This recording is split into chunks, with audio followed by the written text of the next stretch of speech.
इस वीडियो में हम कवर करेंगे शिवलाल की बुक के अकाउंटिंग इक्वेशन का क्वेश्चन नंबर 5। इसमें 4 इक्वेशंस दी हुई हैं। Harsh on credit started business with cash and purchase goods from Naman for cash, sold goods to Bhanu जिसकी कॉस्ट 10,000 है और उसने सोल्ड किया 12,000 पे। और bought furniture on credit, credit पे फर्नीचर खरीदा है। सबसे पहले फॉर्मेट बना लेते हैं।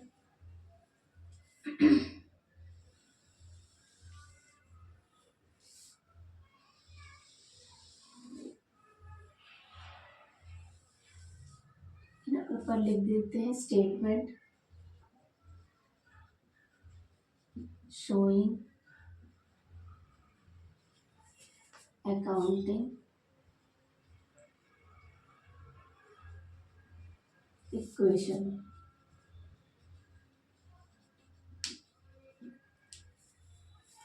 ट्रांजैक्शन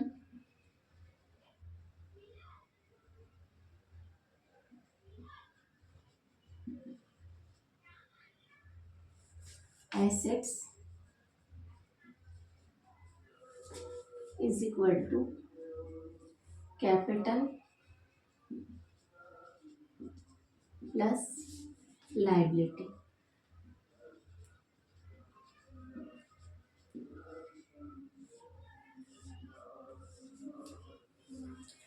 ये फॉर्मेट बना लिए। पहले ट्रांजैक्शन देखते हैं। फर्स्ट ट्रांजैक्शन हमारी है, हर्ष ने जो है वो बिजनेस स्टार्ट किया कैश से, ठीक है ना। तो बिजनेस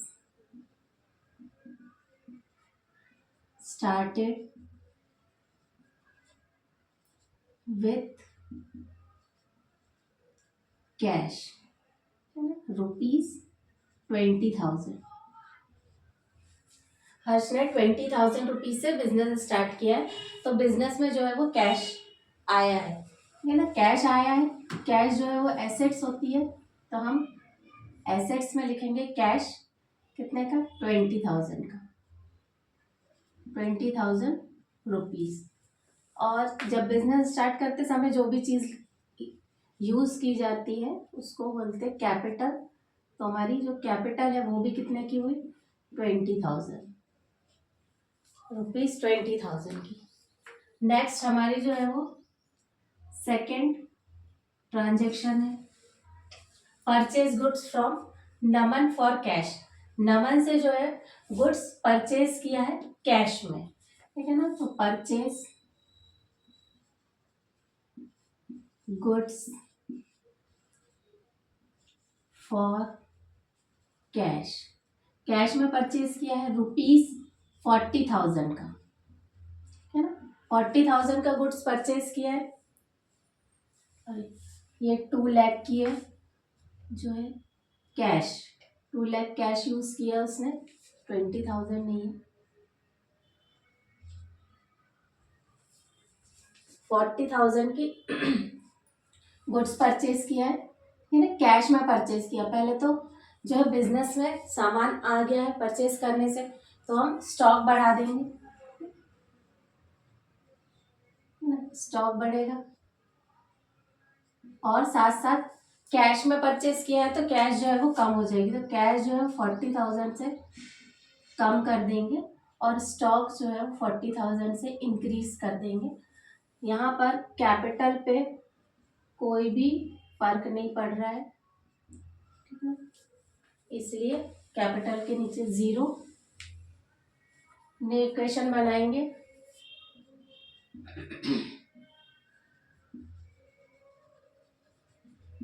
न्यू इक्वेशन, 2 लाख में से 40,000 को जो है हम लेस कर देंगे तो बचेगा 1,60,000, है ना। और 40,000 के स्टॉक परचेज किए थे इसलिए स्टॉक हमारा हो गया 40,000 का। और कैपिटल है 2 लाख की। अभी क्रेडिटर तो है ही नहीं, लायबिलिटी कुछ भी नहीं है, वहां पे 0। नेक्स्ट है हमारा third transaction, sold goods to Bhanu. नाम दिया हुआ है, इसका मतलब है कि जो सामान सेल किया गया है वो क्रेडिट में किया गया, उधार सेल किया गया है ना, तो सोल्ड गुड्स ऑन क्रेडिट है ना, क्रेडिट में सामान जो है वो सोल्ड किया गया है। और इसमें एक चीज और दी गई है कि कॉस्टिंग 10,000 है ना, थोड़ा इधर से लिख देती हूँ, क्रेडिट कॉस्टिंग रुपीज 10,000, 10,000 की कॉस्ट का जो है वो सामान था गुड्स से, और उसको सेल किया गया है ₹12,000 में।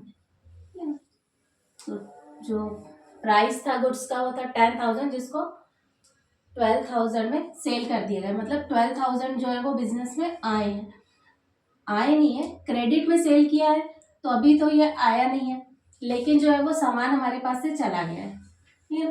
तो कैश ट्रांजेक्शन हुआ नहीं है तो कैश में 0, ना कैश आया है ना गया है।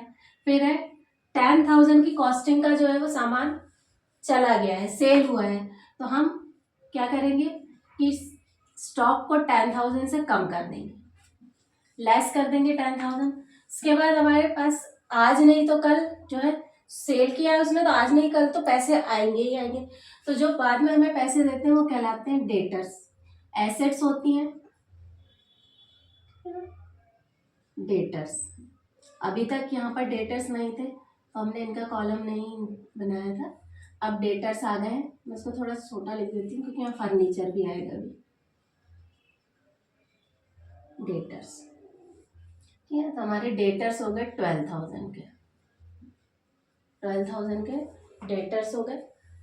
हम न्यू इक्वेशन बनाते हैं, यहाँ पर कैपिटल में कोई भी फर्क नहीं है और ना ही हमारे क्रेडिटर से हमने किसी से उधार लिया नहीं है। न्यू इक्वेशन,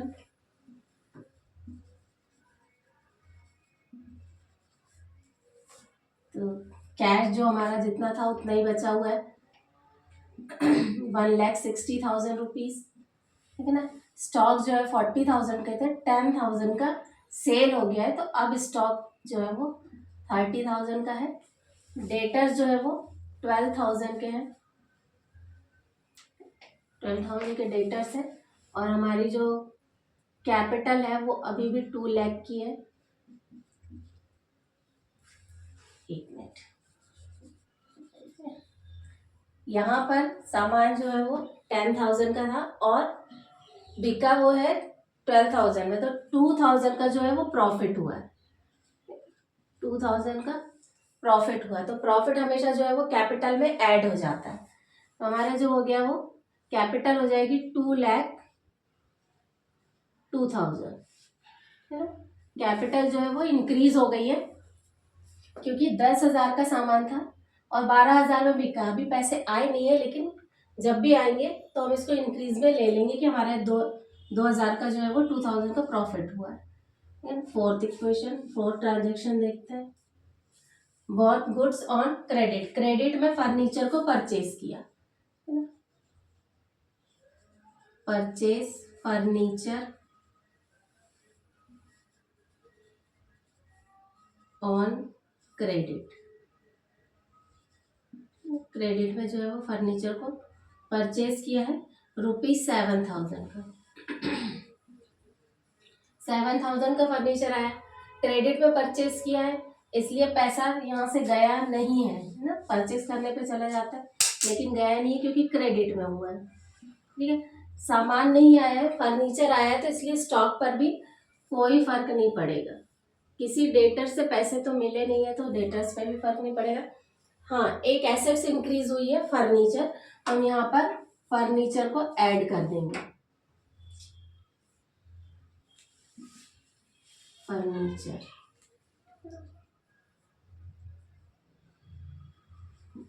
फर्नीचर को ऐड कर देंगे। पहले से फर्नीचर नहीं था तो हम साथ में 0 लेकर आ जाएंगे, और यहाँ पर हमारा फर्नीचर जो है वो 7,000 के, फर्नीचर तो बिजनेस में आ गया लेकिन कैश नहीं गया है, मतलब कि अब अभी नहीं तो बाद में उनको हमको पैसे जो है वो देने हैं, तो जिनको पैसा देना है वो कहलाते हैं क्रेडिटर्स, जिनको हम बाद में पैसे देंगे वो होते हैं क्रेडिटर्स। तो लाइबिलिटी है हमारी बिजनेस की लाइबिलिटी है कि वो क्रेडिटर्स को पैसे देगा, तो एसेट्स में नहीं कोई फर्क है, लेकिन जो है वो 7,000 के हमारी 7,000 के क्रेडिटर यहाँ पे इंक्रीज हो जाएंगे। नई इक्वेशन बनाते हैं, कैश बचा हुआ है, न्यू इक्वेशन।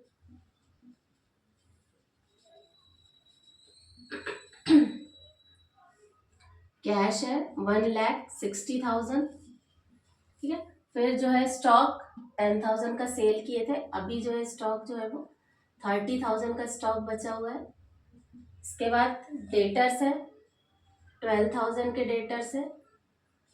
साथ में फर्नीचर लिया क्रेडिट पे, 7,000 का फर्नीचर है। जो हमारी कैपिटल है 2,02,000 और क्रेडिटर्स है 7,000 के। ये क्वेश्चन यहाँ पे सॉल्व हुआ। कैश बची हुई है, बिजनेस में कैश है 1 रुपीज, ₹1,60,000। स्टॉक ₹30,000। डेटर्स है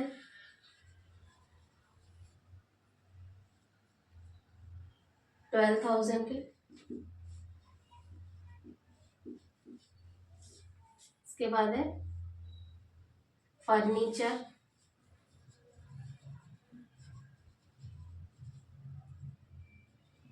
₹7,000। कैपिटल ₹2,02,000 और लास्ट में बचते हैं क्रेडिटर। क्रेडिटर से ₹7,000। नेक्स्ट क्वेश्चन के लिए नेक्स्ट वीडियो